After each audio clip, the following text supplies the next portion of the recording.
It is a summation of more than 20 years of research on one subject, and that is, why do some people do so well in life, while so many more do not? And the first thing let's talk about is the magic word. The experts call it the most important word as far as the results we get from life are concerned in this or any other language. And that word is attitude. It is our attitude toward life which will determine life's attitude toward us. Let's face the fact honestly that we shape our own lives, and the shapes of them will be determined by our attitudes. A person with a poor attitude toward learning, for example, isn't going to learn much until he changes his attitude. If we take the attitude that we cannot do something, we generally will not do it. An attitude of failure, and we're whipped before we start. So we know then that what we receive from life, what we accomplish or fail to accomplish, is due in large measure to our overall attitude. William James of Harvard University put it this way: "The greatest discovery of my generation is that human beings can alter their lives by altering their attitudes of mind." And isn't it wonderful that we have this measure of control? Before we start talking about our attitude toward the world, let's talk about our attitude toward ourselves, since it is the attitude we take toward ourselves which determines our attitude toward the world. Now, right here we come to a rather strange fact. We're so familiar with ourselves, we tend to take ourselves for granted. We tend to minimize the things we can accomplish, the goals we can reach, and for some equally strange reason, believe others can accomplish things in our field which we cannot. There are literally millions of human beings living narrow, darkened, frustrated lives, living defensively, simply because they take a defensive, doubtful attitude toward themselves, and as a result, toward life in general. Many people are suspicious of and oppose change, yet change is the one thing in life on which we can absolutely count. People who stay young all the years of their lives not only welcome change, but see it for what it really is: new opportunity, new chances for further fulfillment. Attitude is a reflection, a result of a person's will. It is incalculably powerful. It can bring about marvelous results for us, but we need to train it patiently, day by day. Now let's talk about the attitudes of people who are successful. The top 5% of the people who go sailing through life from one success to another, and who, even when they fail at something, shrug it off and head right out again. No matter who the person is or what he does, men and women in sales, business executives, people in all the professions, wives and mothers, students, top people in the armed forces, public servants, men and women in the service of religion, working men and women in all fields of endeavor, wherever you find a person doing an outstanding job and getting outstanding results, you will find a person with the right kind of attitude. These people take the attitude toward themselves that they can accomplish what they set out to accomplish, that there's no good reason on earth why they can't be competent, successful. They have a healthy attitude toward themselves and, as a result, toward life and the things they want to accomplish. And because of this, they achieve some remarkable things, and they come to be called successful, outstanding, brilliant, lucky, and a lot of other things. They're quite frequently no more brilliant or outstanding than the majority of the people by whom they're surrounded. But they did develop the right attitude, and they found their accomplishments not too difficult, and many times surprisingly easy, simply because it seems that so few are really trying, really believe in themselves. Successful people come in all shapes and sizes and in widely varying degrees of intelligence, background, and so on. But they all have one thing in common.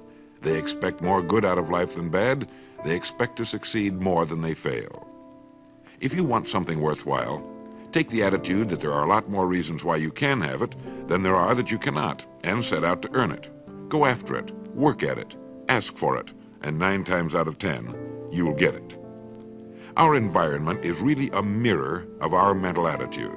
If we don't like our environment, we have to change our attitude first. Now, the world plays no favorites. It's impersonal. It doesn't care whether we change or not. Adopting a good, healthy attitude toward life doesn't affect the world and the people in it nearly as much as it affects us. It would be impossible to even estimate the number of jobs which have been lost, the number of promotions missed, the number of sales not made, the number of marriages ruined by poor attitudes. But you can number in the millions the jobs which are held but hated, the marriages which are tolerated but unhappy, all because of people who are waiting for the world and others to change toward them instead of being big enough and wise enough to at least make a test which will prove beyond any shadow of a doubt where most or at least a big part of the trouble lies. Studies made of the lives of literally thousands of successful people have shown that they radiate confidence, assurance, they expect success, and they get success. You can spot these people by the way they walk, by the way they look and act. You can feel it about them when they enter a room. They may be short and fat, or tall and thin, or any combination in between, but they have about them the attitude of success. In the record Greener Pastures, I'll get into this next statement, but right now I want you to realize, if you don't already, that in 5 years or less, you can get right to the top of the work you're now doing. I know this, but the important question here is, do you know this? The minute you do know it, you'll have this right attitude I'm talking about. The easiest and most effective means of forming a good attitude habit is to begin to act as though you have a good, positive, expectant attitude toward life. That's right. Begin right now to walk, act, and look as though you belong to this group. If you're already in the top 5%, you'll know what I mean. If you've never tried it, you'll be amazed at what happens. Actions trigger feelings, just as feelings trigger actions. Now, let me tell you of a little test you can make which will prove beyond any shadow of a doubt that a good attitude can change a person's life as dramatically as walking from a darkened room into the bright, clear light of day. Not long ago, I read a line which went, "Life is dull only to dull people." This is true, but it also could have read, "Life is interesting only to interesting people," or "Life is successful only to successful people." And what I'm trying to say is that you must first become mentally, from an attitude standpoint, that which you wish to achieve. A famous restaurateur was being interviewed by a reporter who asked, "When did you become successful?" And he replied, "I was successful when I was sleeping on park benches because I knew what I wanted to do and that I would do it." In short, his attitude had been one of success, of expecting success, long before the material, the tangible rewards of success had been earned. We'll get into this particular phase of Lead the Field in record number 3, A Worthy Destination. But for now, remember that a person must act, look, and because of these things, feel successful before the success he seeks can come. Chances are you know people who seem to be what others call lucky. All kinds of good and wonderful things seem to happen to them, and they give the impression of happily sailing through life, having a wonderful time, and getting more accomplished in a year than most people do in 5. This has been figured out fairly scientifically, and if anyone will conscientiously go about the test I'm going to recommend, and stay with it every day for the next 30 days without fail, that person can join this small, happy, and extremely productive group of people. He'll find himself becoming lucky, as they say, and most of his problems will pretty well take care of themselves. Of this you can be sure. The results will be nothing short of amazing. Now, it makes no difference how good a person's attitude has been in the past. Anything can be improved upon, and it's the small refinements upon something already good that makes it great. So here's the test. For the next 30 days, act toward the world, everything and everyone with whom you come in contact, with the attitude which represents the kind of results you want to achieve. That is, if the result you want is more success in what you're doing, act as though you are already in possession of the success you seek. If you want others to treat you with admiration and respect, treat others with admiration and respect first. Have you ever stopped to think of this? Every human being on earth is the most important human being on earth as far as he or she is concerned. You may never get anyone to admit it, but it's a fact. So for the next 30 days, treat every person with whom you come in contact as the most important person on earth, remembering as you do so that as far as that person is concerned, he is. Now, the reason I say treat everyone in this fashion is mainly because this is the way human beings ought to treat each other, and because it will help you form a habit that will bring you amazing and delightful results for the rest of your life. Have you ever noticed that the higher you go in any organization of value, the nicer the people seem to become? You see, the bigger the person, the easier it is to talk to him, to get along with him, to do business with him. Do you know why? It's because he's got a good attitude, and people with the best attitudes just naturally gravitate toward the top. So for 30 days, act toward others and the world at large in exactly the same manner you want the world and others to act toward you.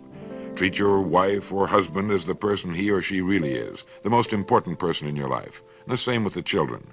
Carry out into the world each morning for 30 days the kind of attitude you would have if you were the most successful human being on earth. And notice how it quickly develops into an habitual attitude. When a person does this, he should realize he has already placed himself on the road to what he seeks. He is right now in the top 5% of the people in this or any other country. He has prepared the ground and planted the seed. He has made of himself a magnet, an embodiment of that which he seeks. Before metal can be cast into a desired shape, the mold, the expectant receptacle, must first be fashioned. Before a building can be erected, the excavation must be made and the foundation laid. And before a person can achieve the kind of life he wants, he must become that kind of individual. He must think, act, talk, walk, and conduct himself in all of his affairs as would the person he wishes to become. He is then actually that person, and the things that person would have and do will naturally come to him. Almost immediately, a change will be noticed. Irritations that used to frustrate and annoy disappear. When some less informed individual gives you a bad time, stay on the track. When someone cuts in front of you with his car or acts in any other manner that shows his ignorance and lack of courtesy, don't permit yourself to drop to his level. Pity him, for that's what he really deserves. That's the very group a person doesn't want to belong to. And if he acts like them, well, let's face it, he belongs with them. There's nothing in the world that men, women, and children want and need more than the feeling that they're important, that they're needed and respected. They will give their love, their affection, their respect, and their business to the person who fills this need. So the magic word is attitude. And in summing up, a few points to keep in mind. 1, it is our attitude at the beginning of a task which, more than anything else, will affect its successful outcome. 2, it is our attitude toward life which determines life's attitude toward us. 3, we are interdependent. It is impossible to succeed without others. And it is our attitude toward others which will determine their attitude toward us. 4, before a person can achieve the kind of life he wants, he must become that kind of individual. He must think, act, talk, walk, and conduct himself in all of his affairs as would the person he wishes to become. 5, the higher you go in any organization of value, the better will be the attitudes you'll find. 6, your mind can hold only one thought at a time, and since there's nothing at all to be gained by being negative, be positive. 7, the deepest craving of human beings is to be needed, to feel important, to be appreciated. Give it to them, and they'll return it to you. 8, look for the best in new ideas. As someone said, I've never met a person I couldn't learn something from. 9, don't waste valuable time broadcasting personal problems. It probably won't help you. It cannot help others. 10, don't talk about your health unless it's good. 11, radiate the attitude of well-being, of confidence, of a person who knows where he's going. This will inspire those around you, and you'll find good things will begin happening to you. And 12, lastly, for the next 30 days, treat everyone with whom you come in contact as the most important person on earth. If you'll do this for 30 days, you'll do it for the rest of your life. In the next recording, I'll talk to you about greener pastures. But now in closing, remember the words of Walter Dill Scott of Northwestern University. Success or failure in any undertaking is caused more by the mental attitude even than by mental capacities. Thank you.